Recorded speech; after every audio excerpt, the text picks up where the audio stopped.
The Prayer That Changed Everything, inspired by Neville Goddard's Prayer, The Art of Believing. In a quiet neighborhood on the edge of the city lived a woman named Elise. On the outside, her life seemed ordinary. She worked at a local bookstore, lived in a small apartment, and drank the same brand of coffee every morning at 7 a.m. But inside, she carried a heavy silence. Her dreams felt distant, as if life had quietly convinced her to stop reaching for them. Elise once aspired to be a writer. In her early 20s, she filled notebooks with poetry and short stories. She imagined her name on the cover of a novel, interviews about her work, and messages from readers whose lives were changed by her words. But after a series of rejections and a few too many bills, she settled into what she called reality, a routine life where dreams felt like luxuries. One rainy afternoon, while sorting through the spirituality section at the bookstore, Elise came across a slim, old book with a worn cover. The title read, Prayer, The Art of Believing by Neville Goddard. She opened it at random and read a line that made her heart race. Assume the feeling of the wish fulfilled. She paused. Something about that sentence stirred something ancient within her. That night, instead of scrolling through her phone or half watching a show, she sat in silence, holding that book like it might unlock a door. Elise read it cover to cover. Neville didn't speak of prayer as begging or pleading. He wrote that prayer was an act of assumption of becoming, in consciousness, what you desire to be. He said that belief was not just thinking something might happen. Belief was feeling its reality so deeply that your subconscious accepted it as true. And once accepted, it had no choice but to outpicture itself in the world.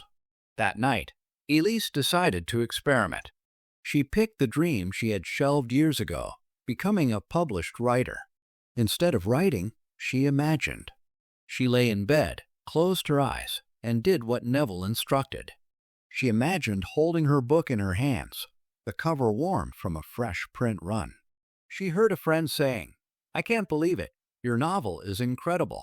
She felt the texture of the paper, the weight of the accomplishment. She let herself smile, not because it was happening, but because it had already happened. And then she fell asleep. Neville called this sleep in the feeling of the wish fulfilled. He said that sleep was the doorway to the subconscious, and whatever you bring with you in feeling passes into the deep and returns multiplied. At first, Elise felt silly. Nothing changed after one night, or even 1 week. But she kept at it because something felt different. She no longer felt like a dreamer hoping. She began to feel like a writer remembering. She woke up early and wrote again. Not from pressure, but from joy. Weeks passed, and she entered a short story contest. She imagined hearing the news. "Congratulations, you've won." She rehearsed the scene nightly, feeling the rush of excitement, the disbelief, the inner knowing that it was hers. She didn't win, but something told her not to stop. Instead of taking it as defeat, she saw it as a ripple. The prayer had stirred something. Months later, her short story was picked up by an online magazine. The email came on a Tuesday morning. She reread it 5 times before whispering aloud, "It's working." She kept using prayer, not as a request, but as an inner act of creation. She assumed the identity of a writer with a message the world needed. She imagined giving talks, signing books, watching readers line up at her table. By the end of the year, Elise signed a deal with an independent publisher. The novel she once buried in a drawer became the very book she held in her hands one night, years ago, in her imagination.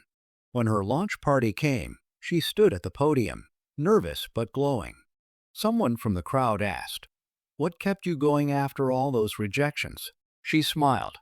"A little book," she said, "and a lot of imagining." The power behind the story. Elise's journey mirrors the core message of Neville's prayer, the art of believing.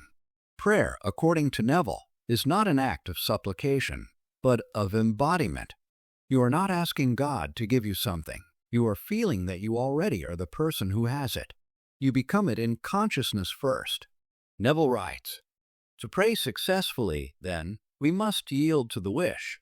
That is, we must assume the feeling of the fulfilled desire. He explains that there are 3 steps to effective prayer. Desire, you must clearly know what you want. Assumption, you must feel yourself already in possession of it. Faith, you must persist in that assumption until it hardens into fact. This is not visualization in a vague sense. It's deep, sensory-based imagining that leads to a shift in self-identity. Elise didn't pray for a miracle. She became the miracle. Her success was not the result of chance or effort alone, but of aligning her inner state with her desired outcome.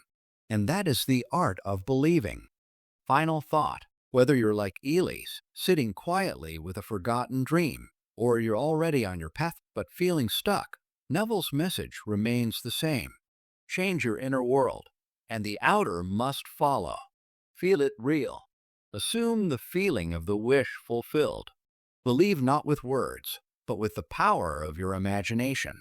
That, according to Neville, is true prayer. And once you master that art, there's nothing you cannot create.